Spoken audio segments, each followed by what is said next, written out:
为什么对中国人进行宗教宽恕与道德克制，反而会被中国人理解为软弱，甚至被制度性暴力反噬？为什么对中国人宽恕本身，在中国反而会制造新的风险，甚至连执法者都要为宽大付出代价？为什么施暴者真正害怕的不是正义，而是上级发怒、铁链上身和刑杖落下？又为什么一个自称讲究秩序与教化的文化，总是在混乱、恐惧和人治中一次次消耗掉真正的善意与理性？欢迎来到解读中国文化的频道，我们共同查杀掉自己头脑中的中国文化病毒，让大脑升级，做更好的自己。让我们一起文化出埃及。今天我们继续读利玛窦中国札记，今天我们读到的是第4章和第5章。第4章，在邵州的最初努力。感谢新长官的好意，教团在邵州的事业得到顺利发展。应我们的朋友瞿太素之请，新长官谢台清公布一道严厉的告示，贴在教堂的大门，宣告他自己是这座房屋的保护人。然而天意的规定却没有让这种和平和安宁继续下去，似乎是这个出生的教会能种植下更深的根，倘若他能经历一系列困难的考验和折磨的话。恰好这时麦安东神父害了一场重病，确实是那样危险，以致利玛窦决定把他送往澳门，好让副主教兄弟们加以照顾。他希望那里的欧洲医药和食品会使他迅速康复，而欧洲的医药和食品是这里所缺乏的。麦安东神父离开后，利玛窦神父想使长官同意让另外一个人前来代替他作为同事，这可以让病人有更多的时间复原，也意味着在中国有第3名耶稣会士。一些时候以来，他们就计划着要在另一地区开设另一座教堂，以便更加巩固他们的地位，这会有助于更牢靠地在中国居留，整个事业的成功也就不会依赖单独的一个定居点。这事儿是请他们的朋友和学生向长官提出，要求在他认为适当的时候允许第3名耶稣会士到邵州来。病人刚一离开这里，邵州就发生一场反对教团的暴动。利玛窦渴望传播基督在大地上所点燃的火焰，就决定在中国阴历新年的节日上给老百姓看点新东西。他有一座美丽的从西班牙送给他的立像，我们在前面提到过他。直至这时，他一直被藏在教堂室内，没有公之于世。教堂已经有立像和灯烛作为装饰，为了增进百姓的虔诚和信仰，他便决定把这座立像放在教堂的祭坛上，使人们可以完全看清楚它。群众听说这件事，便从四面八方前来瞻仰它，但住在附近的人却根本不乐意在节日场合有这种特殊精神的表现。一到了晚上，他们就不断向房屋扔石头，然后他们躲到路边隐藏起来，直到屋里的人出来制止进一步的破坏。传教士们看不见一个人，但他们刚一回到屋里，暂时停止的投石就变得比此前更加猛烈。但袭击者一暴露他们的隐藏地点，仆人马上冲出去把他们赶走。可是仆人却被包围了，被推到群众的中央，遭到粗暴的凌辱，衣服也被撕掉了。神父们听见他们求救的哭喊，跑来援助他们，但又很快地跑回来，才使自己及时躲避了严重的伤害。瞿太素的意见是，他们应当马上把所发生的事件报告给长官，但是既然想从澳门引进一个同伴，看来似乎同时递上2份请求是不可取的，恐怕批准一份就会拒绝另一份。瞿太素坚持他的意见，侵犯应当受到惩罚。他的推论是，这种情况下不加惩罚，就只会惹起更大的麻烦，时间越长就会变得越严重，因此他有他的办法。第2天，他去见长官，为了请长官到教堂来，他们才好更方便地把这2桩事申诉。他就告诉长官说，跟神父们一起住在教堂里。他的主意得到成功，不几天长官便来拜访他。交谈时，长官问起教团的情况，于是瞿太素大谈受害的事，把袭击教堂的事详细地告诉了他，还说利玛窦神父对这一切非常不安，但不愿上告，因为看来最好是加以忍耐，不声张了事。说完后，长官有片刻默不作声，他对罪犯的愤怒简直叫人不能置信。这时他把仆人们都叫进来，当他看到他们的样子时，他的怒火更大了。他马上下令把所有当地捕快头领都招来见他，要他们找出严重侵犯洋人的主犯。他们知道洋人是在他的保护之下的，当他们说他们对此毫无所知时，差点当场被痛打一顿。长官严厉申斥了他们，按这类案件的习惯做法，把铁链系在他们的颈上，派他们去抓犯人，命令把囚犯带到公堂，不得迟误，按罪受刑。命令完毕后，他问麦安东神父是否康复。屈太素趁着询问的机会，谈到教团还需要另一名神父的事。他解释说，病人已经留下来进行较好的医疗，而利玛窦神父感到一个人留在这里太孤独，他真想再有一名神父来陪伴他，但他对当局的尊敬使他不便为一个同伴请求必要的允许。这个提议得到了恩允，长官说他很愿意让利玛窦招来一名助手。再说地方上的捕快，由于长官的命令，他们卷入无穷无尽的麻烦。他们很清楚投掷石头的事情是河对岸几个绅士头子的儿子们干的，这些人已经威胁说，如果他们的儿子受控告，他们就要向捕快报复。另一方面，他们又非常害怕长官，谁都知道如果交不出罪犯，他们自己就要有罪，并且要受到惩罚。就在这时候，教团的2名仆人没有让神父们知道，便离开了屋子。他们得到这样那样的风声，就守候在河岸的桥边。这时2个想在晚上偷石头的青年走过来，仆人抓住他们，把他们交给正在为难的捕快，准备送交长官。这样一来，捕快感到比当父母的高兴，因为他们这样就避免了因捕人而受人憎恨，而父母却知道他们的儿子肯定会受刑，并且严刑拷打，会使犯人供出自己同伙的名字来。当天晚上，2个孩子的父亲走投无路，便去找利玛窦，卑躬屈膝地哀求他宽恕他们的儿子，声称他们年幼无知，求他不再追究。利玛窦心平气和地向他们说明了已经造成的损害，告诉他们说，他绝无意控告任何人或使任何人受到惩处。然后他向他们保证说，这事是通过另一条渠道被长官知道的。仆人离开家里时，他并不知情，一直到后来他们在桥边抓住孩子并送交捕快，他才发现此事。他解释说，就他而言，他们本身就是稀释的人，他本人不会再追究，而且如有必要，他甚至可以说情释放他们的儿子。听到这话，他们感激涕零地离去了，然后就去说服捕快，让他们回到衙门去说，在袭击的那天晚上，肇事者深藏在暗处，所以无法识别。这时长官很不满意，他勃然大怒，下令痛打一名捕快，把另一名关入牢狱，直到他们供出犯人的名字为止。最后他们熬不住刑，点出2名首犯的名字。其他罪犯这时四处逃跑，寻找藏身之地。同时2个孩子的父亲在绝望之余，不断地跑到教团去，喋喋不休地求利玛窦帮助他们。作为一名传教士，他很愿意这样做，也为的是向这些很易于接受这类教训的不信教的百姓表明，基督徒并不以怨报怨。他的教义教导他说，如有必须，甚至要去帮助并救援那些伤害过他的人。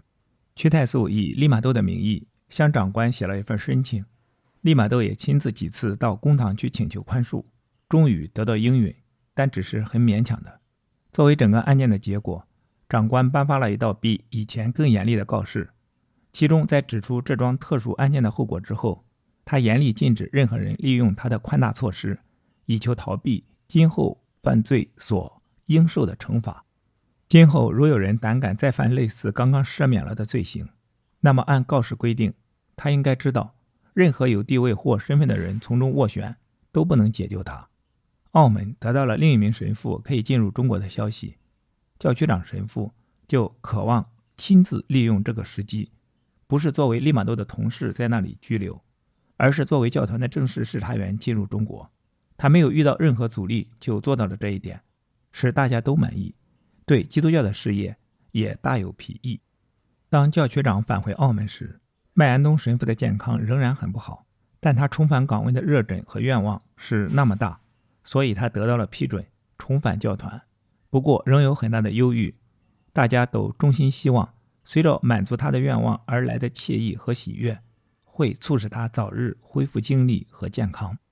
为了避免遗漏，让我们在这里叙述教区长神父在返回途中所遭遇的事。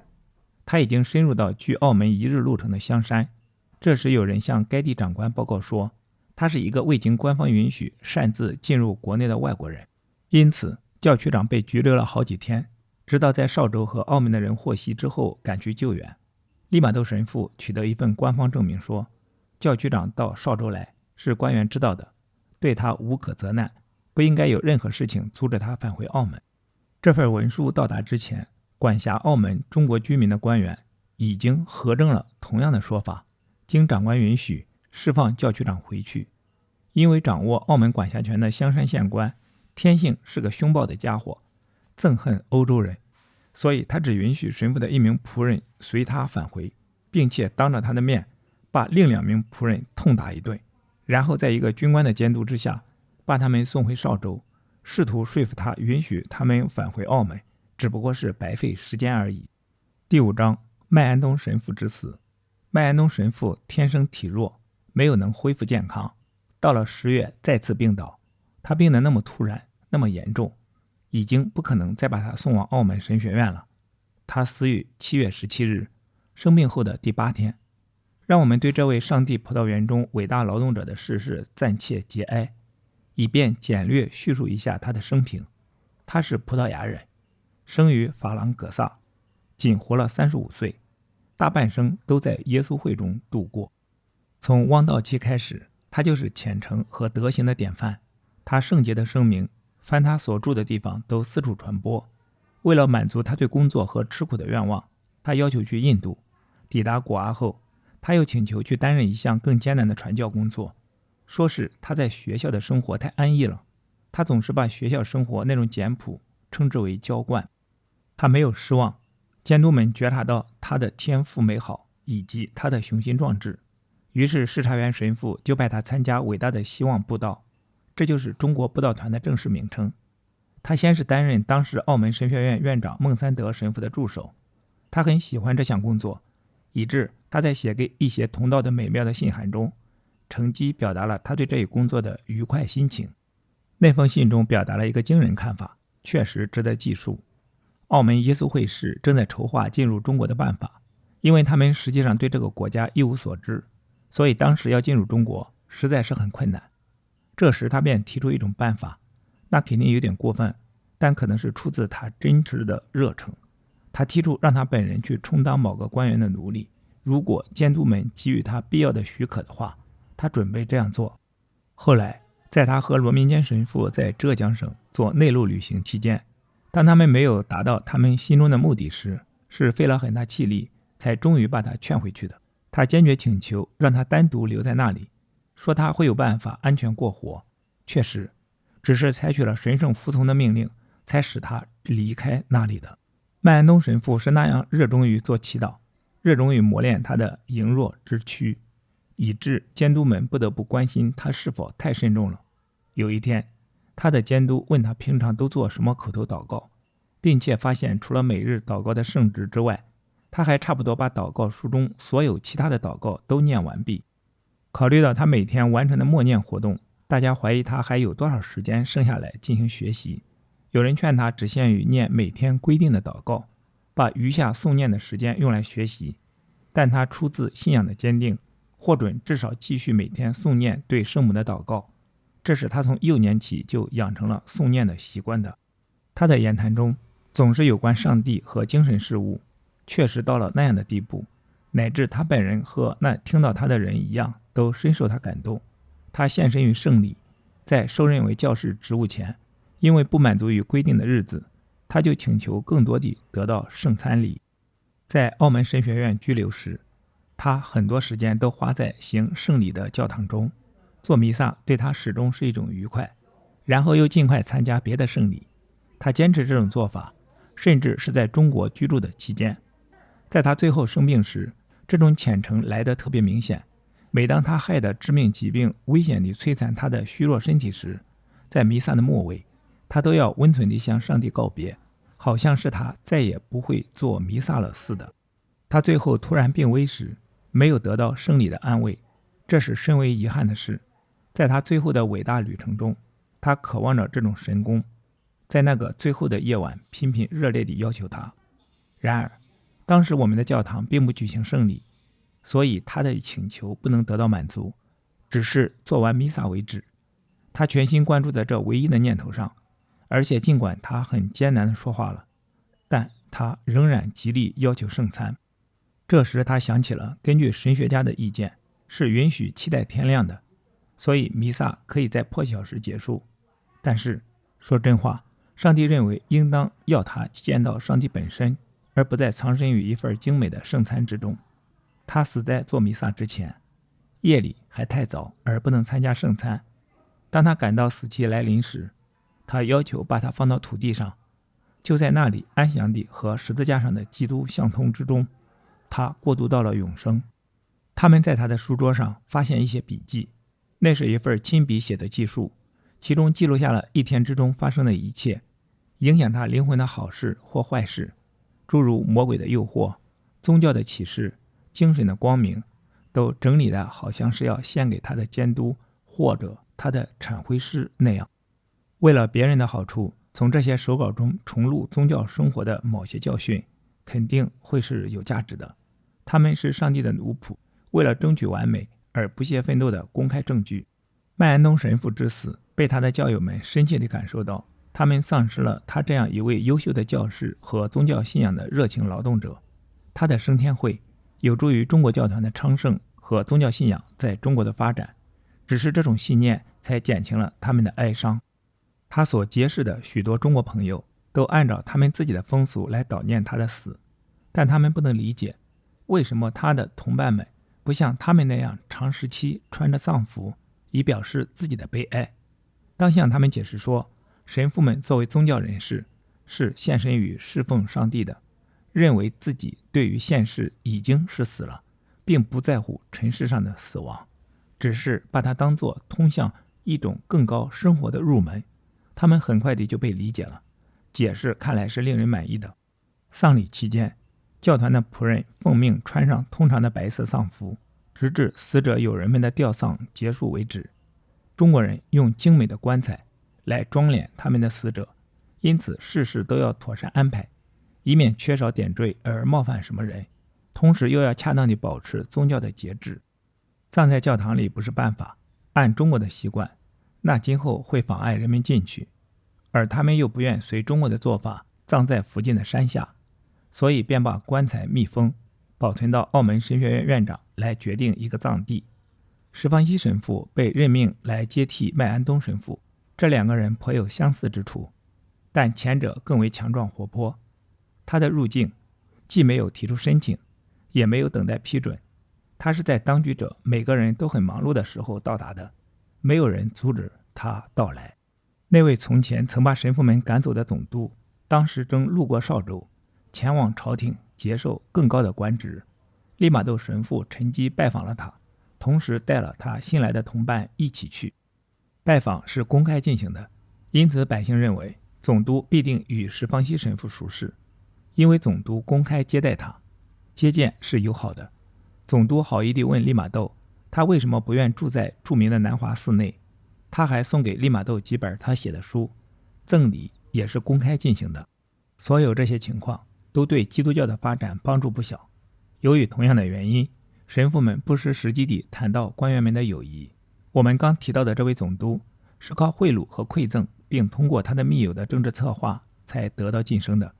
他刚在他赴首都的半途中，朝廷的御史听说他的劣迹和滥用职权，就终于把他的许多罪行揭发出来。他当时当地就被解除了一切职权，并且罚款4万金币作为赃款而上交国库。他随身带的全部金钱都被没收，呈交府库。他和他的家庭沦于赤贫如洗。即使这样，报应还没有完，看来好像是上天在惩罚他。他生了烂疮，又上了年纪，不能支持。他在弥留期间临死挣扎，甚至得不到子女和仆人的一口水喝，他们正忙于搬走家具。他死时大声呼叫，重复这几个字：苦苦苦。上天好像是用这种死法，甚至在现世就惩罚了他对别人所加的伤害，包括教团的神父在内。他在他夺走教团的房屋里面收藏了魔鬼的像，立一块石碑，说明房屋的来源以及他使用它的目的。离这所房屋不远，他建了一座庙，其中他按照风俗安置了自己的塑像。再来谈肇庆，这里应该复述一下有关我们被驱逐的谣言。那是一个在这些地区把它忘却之前可能要长期流传的故事，无论传到哪里，它都被人述说，并且被信以为真。据说是欧洲传教士被招到总督面前，但采用任何威胁手段都不能强迫他们吐露炼金术的秘密和单方。据说他们在顽抗中声称，这样的无价秘密绝不能用暴力夺取，因此总督大发雷霆，把他们赶出屋去。普遍认为这是一种不公道的做法，因为神父们没有被指控任何具体的罪行。有关欧洲传教士的这一传说，以及类似的谎话和毫无根据的谣言，不仅作为流言蜚语而传遍全国，并且还在书刊中保存到后世。在中国人，书籍一般都享有讲真话的极高荣誉，以致书中的内容即使是假的，后人也从来想不到指责他们是谎言。操这份心或许对我们的行业应当说是多余，但应该记住的是，中国人这种写法并不是在挑传教士的错。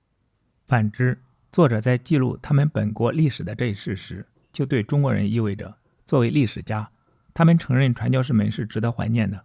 因此也就像是在对他们的祖先那样等量齐观，而他们对祖先是怀着崇敬和神圣的记忆的。正文部分结束，后续的是一些思考。读完这2个章节，我们从解读中国文化的视角思考以下几个问题。第一，权力运作的连锁美学，捕快井上的铁链。长官为了向利玛窦示好，抓不到扔石头的罪犯，就给捕快带上铁链并痛打。这种抓不到贼就打兵的粗暴逻辑，揭示了中国传统司法中只要结果不问程序的恐怖底色。在中国文化中，正义不是通过查明真相实现的，而是通过向上级展示我已经惩罚了某人的表演来实现的。第二，绅士阶层的伪善，河对岸的投石者。捕快明知肇事者就是绅士投资的二代们，却不敢去抓捕，因为害怕被报复。为什么在中国基层社会，身份永远高于是非？这些读着圣贤书的绅士子弟，为什么在黑夜中沦为最卑劣的破坏者？所谓的斯文仅限于光天化日，一旦进入阴影，阶级优越感便转化为对他者的肆意践踏。第三，麦安东之死与奴隶热枕的错位。麦安东神父曾经热烈请求去当中国官员的奴隶，以换取传教的机会。这种极度的宗教热忱，在崇尚实用主义和阶级尊卑的中国人眼中，究竟会被认为圣洁，还是被视为一种脑子坏掉了的低贱？跨文化沟通的悲剧在于，一种文明最崇高的自我牺牲，在另一种文明看来，可能只是廉价的笑柄。第四，报应逻辑与官场黑洞，刘继文的末日。在今天的读书章节中，详细描述了刘总督死时的惨状，比如烂疮、子女弃之不顾、大喊哭哭哭。利玛窦将其视为神罚，但在中国历史中，这种贪腐、暴富、暴毙的模式几乎是古今官员的标配。为什么这片土地的权力逻辑总是让胜者成为魔鬼，让败者生不如死？在中国文化中，一个没有信仰约束的官僚体系，最终都会演变成一场养蛊式的互害的悲剧。第五，史书的真实谎言，炼金术的幽灵。即便传教士多次否认，中国书籍依然坚持记录他们是因为拒绝交出炼金术秘方才被驱逐。为什么中国文化倾向于把所有高尚的动机都物质化和方术化？这种哪怕是谎言也要赞美你的历史记录方式，究竟是对真理的尊重，还是对事实的阉割？中国式历史记录往往是为了合情理，而非合事实。只要能自圆其说，谎言也当作真理。利玛窦在少州的每一个进退，都像是在刀尖上跳舞。他既要利用官员的威权，又要防范底层的冷箭，甚至还要在同伴死后忍受中国人对他炼金术士身份的固执意淫，周旋在保护令与烂疮之间的文化交锋。您觉得利玛窦在面对那些甚至不给垂死老妇一口水喝的种族家眷时，他所宣扬的基督教式的博爱，